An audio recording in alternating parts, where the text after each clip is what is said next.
Game 3 of the World Series was scheduled for Sunday, October 3rd.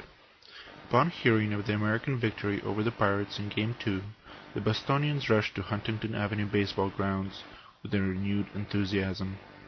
The stadium was built for 11,500, but was filled with 18,801 spectators. Those that could not purchase a ticket climbed over the wall.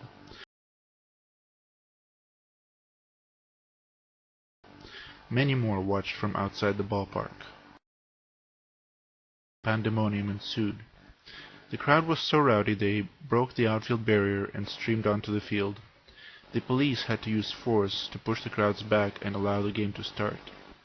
The crowd was positioned 50 feet behind the diamond and 15 feet left and right of the foul lines.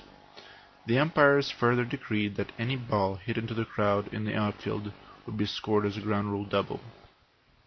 The Americans sent Long Tom Hughes, a 3-year veteran, to the mound. Deacon Phillip, working on just 1 day of rest, pitched for the Pirates. The game started 10 minutes to 2. Hank O'Day was the home plate umpire. Tom Connolly was at first. Both pitchers got through the first inning without incident, retiring the side and keeping the ball down to avoid the easy-gotten ground rule doubles. But Tom Hughes got into trouble in the second. With 2 outs, Claude Ritchie hit a ground rule double to center. Jimmy Sebring drew a walk.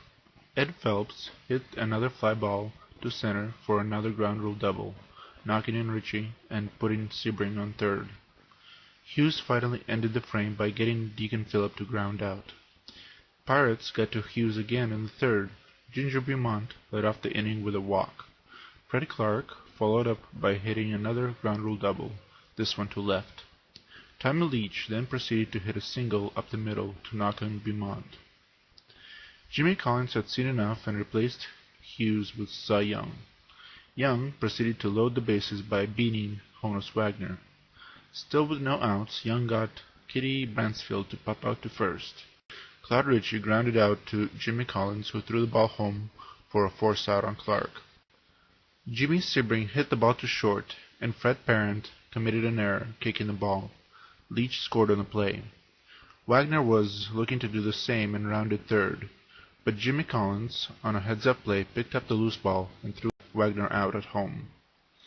By the end of the frame, the Pirates had a 3-run lead. Deacon Phillip, meanwhile, was displaying the same control that earned him the win in Game 1. Through 3 innings of play, he yielded only 1 hit, striking out 2, and keeping Boston off the scoreboard.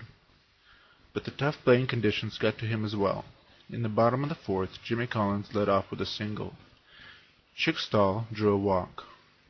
Buck Freeman hit a slow grounder to the pitcher. Collins and Stahl advanced on the play. Fred Parent then hit the ball deep to right for a sacrifice fly. Collins tagged up and scored.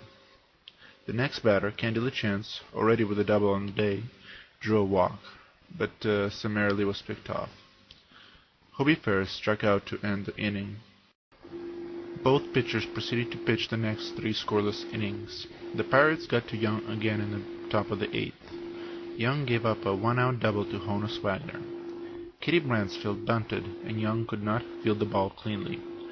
Claude Ritchie hit a slow grounder to third, beating out a throw by Collins and knocking in Wagner. Jimmy Sebring hit a fly to left. It looked like it would fall in for a hit, but Patsy Doherty made a great catch and threw the ball to third to double off the advancing Bransfield. Americans retaliated in the bottom of the 8th. With 2 outs, Jimmy Collins hit a double to right. Chick Stahl singled to left, knocking in Collins. A Buck Freeman ground out ended the rally. The Americans tried to create another rally in the bottom of the 9th, but to no avail. Deacon Phillip was in full control, getting Parent to pop out to second, Candy LaChance to ground out to short, and striking out Hobie Ferris, winning Game 3. Boston's Tom Hughes could not overcome Pittsburgh's offense and the handicap of the short outfield, taking the loss. Cy Young, pitching on 2 days' rest, pitched better than Hughes, but still gave up the deciding run. Deacon Phillip, pitching on 1 day's rest, turned in yet another dominating performance, getting his 2nd win of the series. Both teams would now travel to Pittsburgh, where the next 4 games would be played. If Pittsburgh was to avoid returning to Boston, we would have to win 3 of those 4 games.